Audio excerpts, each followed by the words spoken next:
You're listening to Puma Podcast. Hi! You're listening to Curious Ako, Teka Teka's newest segment. Curious Ako aims to increase people's awareness, understanding, and appreciation of science and technology and their impact on our daily lives. In our first episode, I am joined by Paul Cesar Flores and Kit Limbel Behasa. They are scientists who are also the producers and hosts of the Behind the Science podcast. Today, we'll talk about the importance of conversations around science. So Paul and Kit, let's start by introducing ourselves. I'll go first. I'm Jill, and I am the executive producer of Teka Teka. I am also a science communication advocate. This segment is actually my brainchild because I want to normalize talking about science and technology and increase the accessibility to scientific information. Hi everyone, ako si Paul. Currently, kumukuha ako ng Doctor of Science in Earth Science dito sa Yokohama National University sa Japan. Pero bago ako pumunta dito sa Japan, naging research assistant muna ako for almost 5 years sa UP at sa Manila Observatory.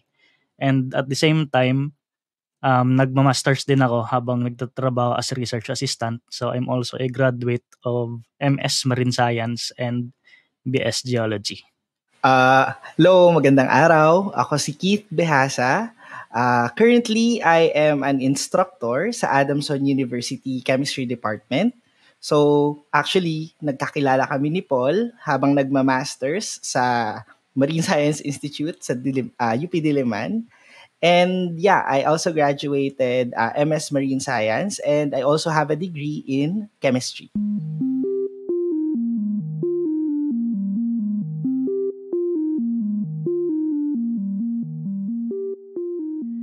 So sa motivation, maganda siguro balikan muna natin yung origins ng podcast. Kasi yung podcast, naging offshoot siya nung main channel namin na Marine and Earth Science Learning Hub. So dun sa channel na yon, yung origin talaga nun, nag-share kami ng mga studies sa Philippines, mga published studies ng mga Pinoy scientists about geology and oceanography. So dun, nag-share kami ng mga ganong videos. And then over time, naisip namin na yung mga research publications na to, hindi lang sila all about sa results. Meron pang mga human stories behind that. Kasi yung isang publication, years yung inaabot niyan para magawa. So naisipan namin, what if ibahagi din namin yung mga ganong stories. Kasi kapag nagbabasa tayo ng news, nababasa lang natin yung results. Yung mga behind the scenes na nangyayari, hindi natin alam. Oh, ayun. Ayun nga, just to piggyback dun sa sinabi ni Paul, kasi parang there's this connotation na kapag scientist ka kasi, wala kang you're just strictly nandun ka lang sa lab or nasa field ka lang, gumagawa ka lang ng science. And we wanted to show a different side na bukod dun sa ginagawa naming science, we also have stories to tell.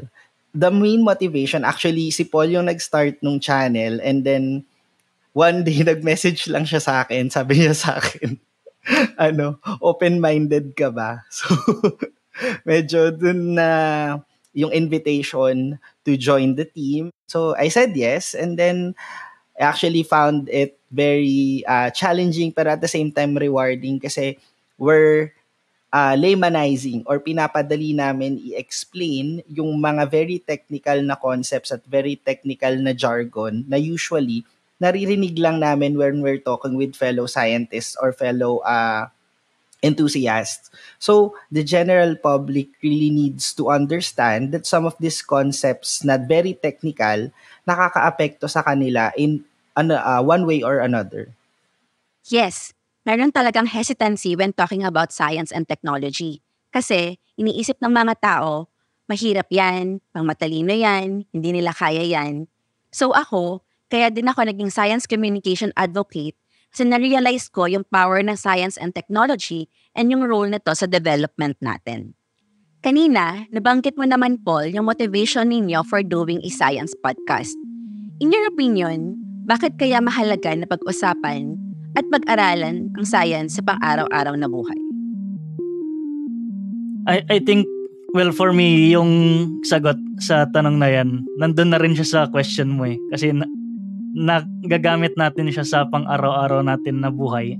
Siguro, madalas hindi lang natin napapansin, na-overlook lang natin. Kasi for example, kapag lalabas tayo sa bahay, pupunta tayo sa trabaho or sa school, mag-isip tayo, uulan ba or hindi? Magdadala ba ako ng payong or hindi? May signs ba na uulan or wala? So yun, part na yun ng science, yung pagtingin mo pa lang sa weather. Kapag nagko-commute ka, nandun ka sa bus, may umuubo, may pasahero na ubo ng ubo, anong gagawin mo? Magmamask ka ba or hindi? So ayun, I think yun yung mga practical na examples, and very advanced na rin yung technology natin sa panahon ngayon. So kailangan maging techie tayo, maging aware tayo sa science. Actually, itong podcast, product din ng science, di ba? Yung mga advancements sa internet, sa sound, and all other things. And actually, when we were kids, siguro parang lahat tayo, ay, bakit kulay blue yung langit? O bakit maalat yung tubig sa dagat? Yung mga curious, harmless questions ng mga bata na parang out of curiosity naisip nila yun. Parang doon kasi nagsa-start yung notion natin or yung experiences natin when it comes to science. And during paglaki natin, siguro unti-unti lang siyang, hindi naman nawawala yung curiosity, but unti-unti lang siyang natatarnish, for lack of a better word, ng fear ng mga students or kids in general na, ay, ang hirap ng science. We all have different experiences when it comes to science. Hindi lang natin alam na, or hindi tayo aware na science na pala yung may kinalaman yung science dun sa na-experience natin.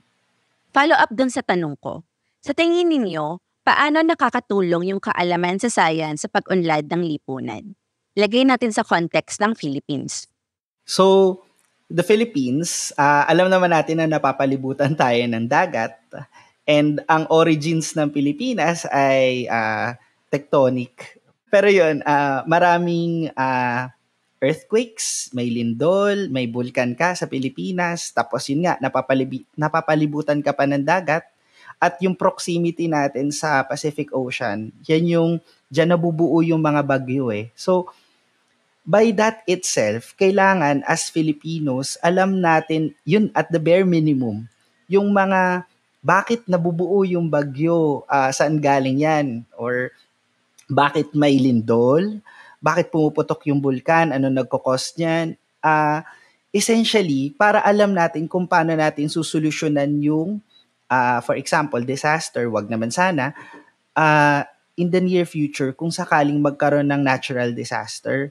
So, ayun, yung knowledge na yun kasi, mas magagamit natin in terms of improving the infrastructure o yung mga ginagawa nating mga highway siguro, mga flyover, or yung kahit mga buildings natin, gagawin nating mas earthquake prone. In terms naman dun sa tao, alam natin na, okay, kapag may ganitong warning, alam mo yung gagawin mo, may bagyo na, okay, sige, ipack mo na yung essentials mo. In case tumaas or bumaha or magka-landslide, safe ka. May alam mo kung paano mo poprotektahan yung sarili mo, yung pamilya mo, and ililesen yung impact ng damage. So for me, ano talaga yan, backbone talaga yan ng progress yung science. Kasi yung pag-advance ng civilization, human civilization, nakarely yan palagi, di ba, sa mga technological advancements. Although di maiwasan, may mga may mga downsides. Tulad nga itong nararanasan natin na anthropogenic climate change. And dagdagan ko lang din yung sinabi ni Keith about dun sa sa mga geohazards. So para sa amin, dapat maalam talaga yung mga Pinoy pagdating sa ganong fields. And it's very frustrating na kapag may eruption, may lindol, may bagyo, ang daming naglalabasan ng mga fake news, tapos naniniwala yung mga tao sa mga ganon. That's a great point. Literal na nasa paligid natin ng science, kaya dapat malapit sa atin ang topic na ito. Pero yun nga, merong misconceptions about science and technology, kaya meron ding hesitancy to be involved. Minsan, iniisip ng mga tao, bahala na yung mga scientists dyan. Hayaan mo na silang mag-solve ng ganitong problema. Sila naman kasi yung may kaya niyan, sila naman yung matatalino, sila naman yung nag-aral about those things. So sa tingin ninyo, ano yung practical ways for a person to be involved in scientific discussions? For example, yung climate change, di ba? Hindi na kasi siya usapin sa level ng scientist lang. Lahat tayo apektado niyan regardless of our social class, regardless of our gender, our educational attainment, and so on. Pero syempre, meron pa ring sectors na mas vulnerable, di ba? Tulad ng mga nasa urban poor areas and coastal communities. Women and children, mas vulnerable sila. I think yung pinaka-fundamental dyan ay magtanong. Huwag tayong mahiyang magtanong kasi parang ito yung napapansin ko sa mga sa mga Pinoy, masyado tayong mahiyain. Masyado tayong mahiyain na ayaw nating magtanong kasi takot tayo na masabihan na bida-bida or something. Pero sana tanggalin natin yung ganun na mentality at maging curious tayo sa mga bagay-bagay. Hindi ibig sabihin nito ay superior yung alam ng scientist sa lahat ng mga bagay. Yung gusto ko lang i-emphasize ay kailangan merong exchange nung ideas kasi we learn from each other. At yung siguro isang example diyan, isa sa mga published studies na paborito ko ay meron isang maliit na island sa Lumanyag, Batangas. Tapos yung island na to, puno siya ng mga malalaking bato, ng mga biyak na corals. Tapos yung inisip ng mga scientist, baka mga tsunami deposits ito. May mga tsunami na nangyari nung nakaraan na transport yung mga malalaking bloke ng corals na to. So inaral nila, tiningnan nila yung earthquake record, tiningnan nila yung storm record, nagsagawa sila ng numerical modeling. Tapos nakita nila sa results nila na hindi ito tsunami deposits. Ano lang to? Storm deposits. So dahil malakas yung alon ng mga bagyo na biyak yung mga corals doon sa ilalim ng dagat at napunta sa dalampasigan. And according to them, malamang nangyari ito noong 1970s. So yung ginawa nila ngayon para ma-verify ito, nag-interview sila ng mga residents na more than 50 years old para i-confirm kung ganun nga ba talaga yung story, kung walang tsunami na nangyari, mga bagyo lang. And then ayun, kinonfirm nga ng mga residents. So I think yun yung magandang mga examples na paano nakakatulong yung alam ng mga locals doon din sa ginagawa ng mga scientists. Ako ang naiisip ko when it comes to involvement ng citizens, ng mga kapwa natin Pilipino sa ganito is actually machika talaga yung mga Pilipino. Aminin naman natin, chismosa tayong lahat. Minsan kasi sa probinsya namin, may nag-uusap about ganito, lakas ng bagyo, ganito, na-carve yung ganitong dami ng lupa sa dalampasigan. So may mga ganyan. So ako siguro as scientists, para sa perspective ng scientist, wag tayong sigurong parang let's humble ourselves na let's go down to the level na mas maiintindihan na pag nag-explain. Kasi personally, minsan ako din yung pinagtatanungan, may ganito, ano magiging effect nito? So parang kailangan ko siyang i-word at yung siguro, kung paano ko sabihin in a way na hindi siya offensive. Most of the scientists I know are very much willing to explain at ipaliwanag kung ano talaga yung nangyari or ano yung possible na effect nito. And aside from that, the people can also do their own research. Kung hindi sila sure, ganyan. Marami naman ng resources na available sa atin, lalo na't may internet na tayo. Kailangan lang nating piliin kung ano yung source na paniniwalaan natin. Kailangan credible siya. Let us all be vigilant na parang piliin natin kung ano yung papaniwalaan natin. Hindi lahat na nakikita natin sa internet ay totoo, pero at the same time, maraming mga resources na mapagkakatiwalaan na available sa atin. Ang ganda ng takeaway ko dun sa mga sinabi ninyo. Una, yung pag-improve ng frequency and quality ng conversations around science ay responsibility ng scientists and non-expert public. Sa part ng scientific community, gaya nga ng sinabi ni Paul, dapat kilalanin yung lay knowledge or yung knowledge from communities, especially from indigenous peoples. Kasi meron talaga silang mga nalalaman na hindi natin alam. For example, when it comes to agriculture, to aquaculture, to fishery and environmental conservation, may techniques na passed down talaga from their ancestors pa. At yung mga practices na to, beliefs na ito, hindi natin pwedeng i-discredit basta-basta. Ang ganda rin ng point ni Kit na para sa mga tao, meron ding abundance na ng knowledge. Pero may pros and cons din siya. Kasi yun nga, minsan sa sobrang dami, na-overload ka na rin. Meron na rin desensitization. Nai-immune ka na, and minsan hindi mo na din alam kung ano yung totoo o hindi. So, mas lumalaki yung responsibility ng mga tao na maging mas maingat sa mga binabasa nila at sa mga kinokonsume nila na information. And you're right, marami rin namang reliable na organizations. Siguro yung last question ko is, ano sa tingin ninyo yung pinakamalaking challenge na kinakaharap ngayon sa science and paano makakatulong yung public discourse or public participation to solve it? From personal experience, walang mahirap maghanap ng trabaho. pero going back siguro sa science and the people. For me, malaking problema ngayon yung nananamantala ng kapwa Pilipino, yung mga fake news peddlers. Kasi aminin natin, hindi lahat ng Pinoy ay ganun ka well-versed sa science. So, nasa balita naman yun na below average yung kakayahan natin sa science. Tapos dagdag mo pa doon yung mga tao na pumupunta sa science sector, mas mababa siya compared sa global average. So ayun, for me malaking problema yung mga fake news peddlers na yun sa science, lalo na yung mga kapag may lindol, may bagyo, tuwing may sakuna, hindi sila nakakatulong. And then may mga times dati nagpe-predict sila ng earthquake. May isang page na sikat, mas pinapakinggan pa yun ng mga tao kaysa sa news galing sa PBox. So hopefully yung mga science communication efforts tulad nito makatulong din para mas mapalawak yung kaalaman ng mga tao sa science.